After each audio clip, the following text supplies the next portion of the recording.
마태복음 19장 말씀을 읽는 새벽입니다. 마태복음 19장 20장의 내용은 배경이 바뀌고 있는 상황을 우리가 생각하게 됩니다. 1절 말씀에 보면은 예수님께서 유대 지경에 이르셨다 이렇게 말씀합니다. 주님이 이제 십자가를 지시러 더 가까이 나아가시는 상황입니다.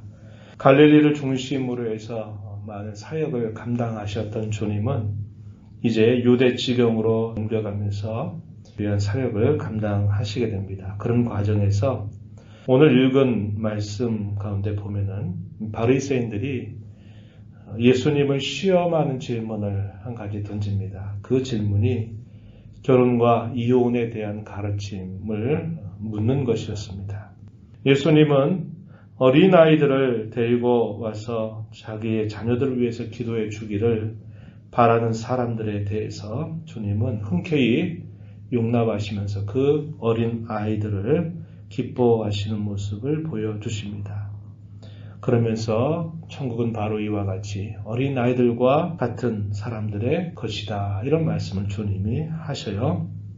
그리고 이어지는 중반에 있는 긴 말씀들, 한 부자 청년이 예수님에게 찾아와서 무슨 일을 하여야 영생을 얻겠습니까? 라는 그런 질문을 던지게 되고 그에 대하여 주님이 하신 말씀이 길게 주어지고 있습니다.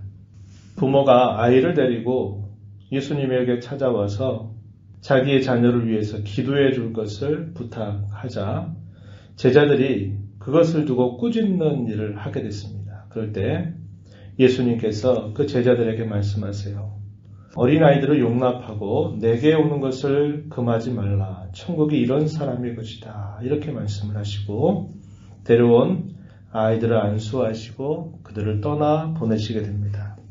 이걸 통해서 천국은 또다시 어떤 사람의 것이냐라는 것을 다시 말씀하시는데 그것은 겸손한 자에 대한 그런 말씀으로 주님이 그들에게 일깨워 주고 있다는 겁니다. 겸손한 사람들에게, 낮아진 사람들에게 이 천국은 활짝 열려 있다는 것을 이야기해 주시게 돼요. 그러나 그 이후에 한 부자 청년이 예수님에게 와서 대화하는 그 내용 속에서 예수님은 또 다른 이야기를 하십니다. 그게 뭐냐? 천국이 이런 사람에게는 참으로 높다. 이런 얘기를 하시는 겁니다.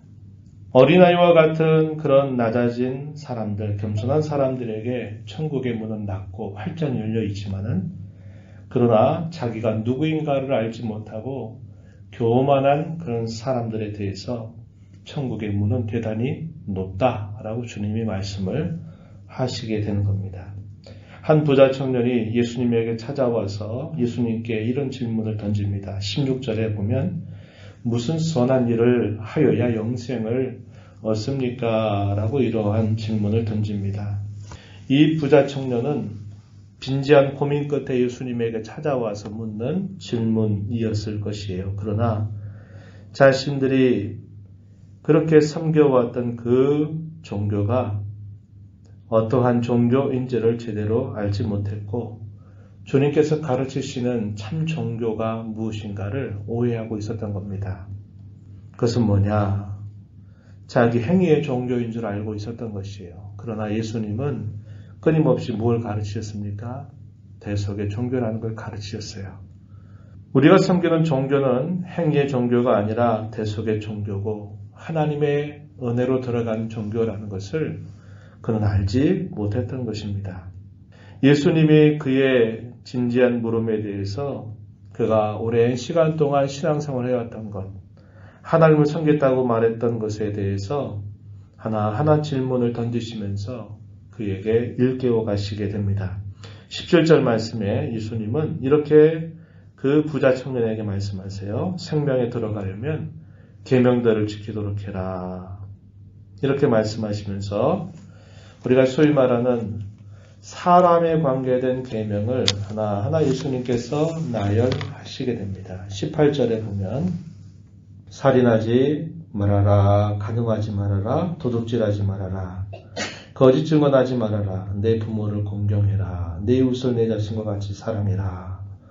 이러한 계명을 내가 잘 지키도록 해라. 이렇게 주님이 말씀을 하시게 됩니다. 이런 말씀을 들은 이 부자 청년이 뭐라고 답변합니까? 전 지금까지 그러한 계명들을 잘 지켜왔습니다. 아직도 무엇이 부족한 게 있나요? 이렇게 묻습니다. 20절 말씀에 그렇게 말하죠. 자기가 이제까지 배우고 듣고 또 자기가 힘써왔던 그 모든 것들을 그는 진실하게 이야기했을 겁니다. 자기가 배운 종교, 유대 종교 지도에 갇혔던 그 종교의 기준에 의하면 그는 진실하게 자기는 어릴 때부터 이러한 계명들을 잘 지켜왔다라고 말했을 겁니다. 그런데 이것이 결국 뭘 보여주느냐? 그 당시에 이 유대 종교, 이 종교가 형식적인 종교였다는 것을 보여주는 겁니다. 그들의 가르침을 잘 나타내면 그들은 경건한 사람이고 그들은 하나님을 잘 섬기는 사람이고 그들은 구원에 충분히 이룰 수 있다라고 가르침을 받았던 것입니다. 그러나 예수님은 그들의 종교가 얼마나 형식에 치우쳐 있는 것인지 그리고 그 종교가 하나님께서 본래 그들에게 가르치신 종교와 얼마나 멀어졌는지 그것을 주님은 지적하시려고 하시는 것이죠. 자기 수준으로 그저 만족하는 그런 종교였고 자기가 얼마나 하나님 앞에 부족한 자인가를 알지 못하는 그런 종교의 한계를 이 부자 청년은 잘 보여주고 있었습니다.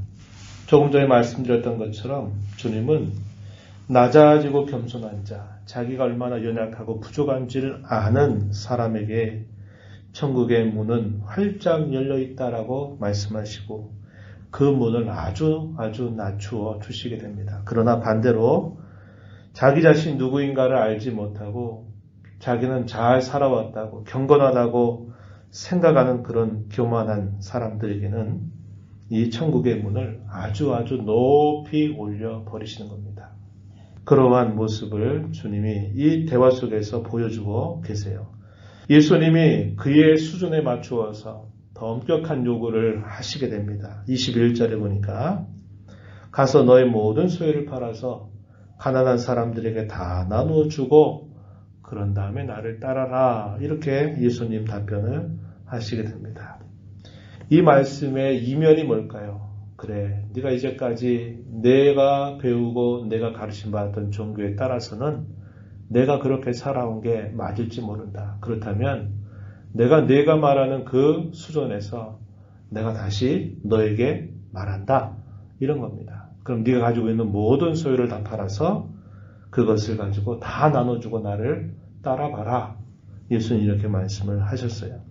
예수님을 따르려고 한 모든 소유를 다 팔아야만 됐느냐? 그건 아니었던 겁니다. 그런데 예수님은 이 부자 청년이 말하는 그 방식에 따라서 그렇게 생각할 때 이 천국의 문이 얼마나 높은가 하는 것을 일깨워 주시려고 하셨던 것이죠. 이 말을 들었던 그 청년의 반응이 어떻게 나타나느냐? 재물이 많았기 때문에 그 말을 듣고 근심하고 돌아갔다. 이렇게 기록이 되어 있습니다. 이제 예수님은 곁에 있는 제자들을 향해서 교훈을 말씀하세요. 부자는 천국에 들어가는 게 참 어렵다. 이렇게 제자들에게 말씀하십니다. 비유를 들죠. 낙타가 바늘귀에 들어가는 것이 부자가 하나님 나라에 들어가는 것보다 쉽다라고 이렇게 예수님이 말씀을 하십니다. 제자들이 이 말을 듣고는 굉장한 충격에 사로잡혔어요. 제자들이 봤을 때 그 부자 청년은 부유하기도 했고 자신들의 출생이나 자신들이 살아온 삶과 참 많이 구별된 사람이었습니다. 그래서 제자들이 볼 때 이 부자 청년의 삶은 참 경건하구나. 사람이 돈도 많으면서 계명도 잘 지키고 하나님을 경외하는 사람이구나. 이렇게 생각하고 이들은 하나님 나라에 아주 가까운 자들이다. 이렇게 생각을 했을 겁니다. 부러웠을 거예요. 그러나 예수님은 오히려 전혀 다른 말씀을 하신 겁니다. 부자가 하나님 나라 들어가는 게 어렵다. 정말 어렵다. 불가능하다라는 것을 말씀을 하시게 돼요. 그러니까 제자들이 어떻게 반응하느냐. 그렇다면 주님, 과연 누가 구원을 받을 수 있겠습니까? 누가 이 천국을 들어갈 수가 있겠습니까? 라고 질문을 하게 됩니다. 주님은 이러한 질문을 유도하셨을 것입니다. 그리고 예수님께서 답변하시게 돼요. 그렇다. 사람으로는 불가능하다. 할 수 없다. 사람으로서는 구원받을 수 없고 사람으로서는 천국에 들어갈 수가 없다. 그러나 하나님은 다 하실 수 있다라고 이렇게 답변을 해 주시게 됩니다. 사람의 노력여에서 천국이 들어갔다, 못 들어갔다 하는 게 달려있는 게 아니다. 천국은 오직 하나님의 자비와 그분의 은총에 따라 들어갈 수 있는 나라다. 하나님의 선택과 그의 부르심을 받은 자라야 들어갈 수 있다. 그 사람의 행위 여호와와 노력에 의해서 가깝고 먼 것이 결코 아니다. 예수님 이렇게 답변을 하시게 됩니다. 그러니까 이 제자들이 말하여 예수님, 저희가 예수님을 따를 때 모든 걸 다 버리고 따랐습니다. 이렇게 이야기를 드리게 되죠. 27절 말씀, 베드로가 그렇게 예수님에게 대답을 합니다. 보소서, 우리가 모든 것을 버리고 주를 따랐사온데 그런즉 우리가 무엇을 얻겠습니까? 예수님께서 답변하십니다. 인자가 자기 영광의 보호자에 앉을 때 나를 따르는 너희도 12보좌에 앉아 이스라엘의 12지파를 심판하게 될 것이다. 나를 위해서 집, 형제, 자매, 부모, 자녀, 자식, 전토를 벌인 자마다 여러 배를 받고 또 영생을 상속하리라. 제자들에게 또 한편 주님을 향해서 헌신하는 많은 사람들에게 그에 합당한 보상이 따를 것이다 라고 이야기하시는 겁니다. 그런데 이 말씀 속에는 무엇이 스며 있는 말씀이냐면 그 하나님의 나라에 들어간 것에 대한 감격과 기쁨, 그 나라에 속한 것에 대한 진정한 감사, 이것이 전제가 돼서 자신들을 가지고 주님을 온전히 섬기고 주님의 나라를 위하여 살아가는 자들에 대한 그런 보상을 주님이 말씀하신 것입니다. 그러나 이어지는 말씀 30절 마지막 절에 보면요. 주님은 약간 의아한 말씀을 하시게 돼요. 그러나 먼저 된 자로서 나중이 되고 나중된 자로서 먼저 될 자가 많다. 이렇게 주님이 말씀하시게 됩니다. 이거 뭘 말씀하시느냐?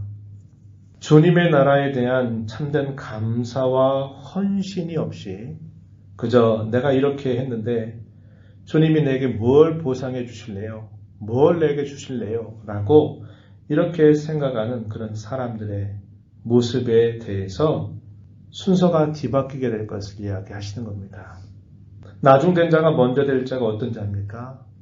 내가 구원을 받은 것, 내가 하나님 나라에 속하게 된 것, 하나님 나라에 들어간 것, 그것이 하나님의 은혜로 된 것임을 알고 감격해서 그 은혜에 대한 감사로 헌신하고 섬기는 사람들은 나중이 돼도 먼저 될 자들이다. 이렇게 말씀을 하시는 것이고 도리어 반대로 내가 무엇인가를 계산해서 내가 이렇게 주님 위해서 했는데 주님이 과연 나를 위해서 뭘 주시냐고 내가 무엇인가 셈하고 계산하는 그런 식으로 하나님을 섬기는 사람들은 먼저 된 자로서 나중된다. 이게 천국의 이치다. 예수님 이렇게 말씀을 하시는 겁니다. 우리가 내일 살펴보게 될 마태복음 20장에 보면 예수님이 비유를 쭉 하셔요. 비유하시고 20장 16절에 또 이런 말씀을 똑같이 하십니다. 이와 같이 나중된 자로서 먼저 되고 먼저 된 자로서 나중된다. 이렇게 말씀을 하십니다. 여러분 우리는 또다시 복된 주일을 맞아서 내가 하나님의 은혜로만 이렇게 하나님의 백성이 됐다는 것, 하나님의 자녀가 됐다는 것, 구원받았다고 하는 것, 하나님 나라의 속회가 되었다고 하는 것을 우리는 감사하는 날이 되어야 합니다. 하나님의 은혜로 된 것입니다. 내가 어떻게 해서, 내가 뭘 해서 그 나라를 내가 얻어낸 게 아니라 하나님이 값없이 베풀으신 은혜로 구원받았다고 하는 사실을 우린 깨닫고 감사해야 합니다. 그리고 하나님 나라를 살아가는 그 원리는 은혜에 대한 감사와 감격이 반드시 먼저 있어야만 된다는 거예요. 그에 따른 헌신이 되어야 한다고 하는 겁니다. 이러한 것들을 빼먹고 마치 부자 청년이 예수님 앞에 나와서 내가 이런 모든 일들을 다 했는데 내가 마땅히 영생을 얻는 것이 마땅한 거 아닙니까? 내가 마땅히 하나님 나라에 들어가는 게 맞는 일 아닙니까? 내가 그동안 그렇게 살아왔는데요. 이런 식의 생각을 한다면 그런 사람에게 천국은 멀다는 것을 우리는 보게 되는 겁니다. 주께서 저와 여러분에게 베풀어 주신 그 은혜와 사랑을 다시 되뇌이십시오. 주일은 그런 날입니다. 나 같은 사람이 하나님의 은혜를 받아서 그 나라 백성이 됐다는 것, 그러한 구원의 감격과 기쁨을 하나님 오늘도 우리에게, 저에게 허락하여 주시옵소서. 그래서 이런 구원받은 감격과 기쁨을 가지고 내 남은 생에 주님 나라 위하여 기쁨으로 살아가는 삶이 되게 해주세요. 이렇게 간절하게 기도하며 힘써간다면 천국에서 앞서가는 자가 될 것이다 하는 것을 우리는 배우게 됩니다. 이런 말씀을 마음에 새긴 자로 오늘도 복되고 거룩한 주일 주 안에서 잘 누리고 회복하는 그런 복된 날이 되기를 축복합니다. 하나님 아버지 감사합니다. 이 새벽 시간 저희들을 불러주셔서 오늘도 찬양하며 경배드리며 또 복된 주일 새벽부터 주 앞에 서게 하신 것을 감사드립니다. 예수님은 말씀하십니다. 천국은 이러한 자에게 참으로 활짝 열려 있지만 천국은 이러한 자에게는 도무지 들어갈 수 없는 불가능한 나라다라는 것을 주님은 가르침을 통해서 일깨워 주십니다. 어린아이와 같이 겸손하고 자기가 얼마나 부족한 자인가를 아는 사람에게 천국은 활짝 열려 있지만 자기의 행위가 의롭다고 자기가 그동안 경건하게 살아왔다고 말하면서 마땅히 그 나라를 자신들이 들어갈 수 있다고 자부하고 자기 자신을 알지 못하는 사람에게는 천국은 들어갈 수 없는 불가능한 나라임을 주님이 말씀하여 주십니다. 이러한 하나님 나라에 값없이 부름받아서 하나님 나라 백성이 되게 하시고 하나님의 자녀가 되게 하신 이 은혜와 감격이 이 시간 주 앞에 있는 우리 모두에게 충만하도록 인도하여 주시옵소서. 나중된 자로서 먼저 될 자들이 되게 하시고 먼저 되었는데 결국 나중되는 어리석은 삶이 되지 않도록 저희들에게 늘 구원의 감격과 은혜가 충만하도록 인도하시고 주님을 향한 사랑을 가지고 주님의 나라를 위하여 기쁨으로 감사함으로 헌신하고 수고하는 저희들의 모습이 되도록 인도하여 주옵소서. 은혜의 보호자 앞에 나와서 아버지 은혜를 간절하게 구하는 모든 심령들 용납하시고 기도 가운데 주와 교제하는 복된 시간이 되게 하여 주옵소서. 예수님 이름으로 간절히 기도하옵나이다. 아멘.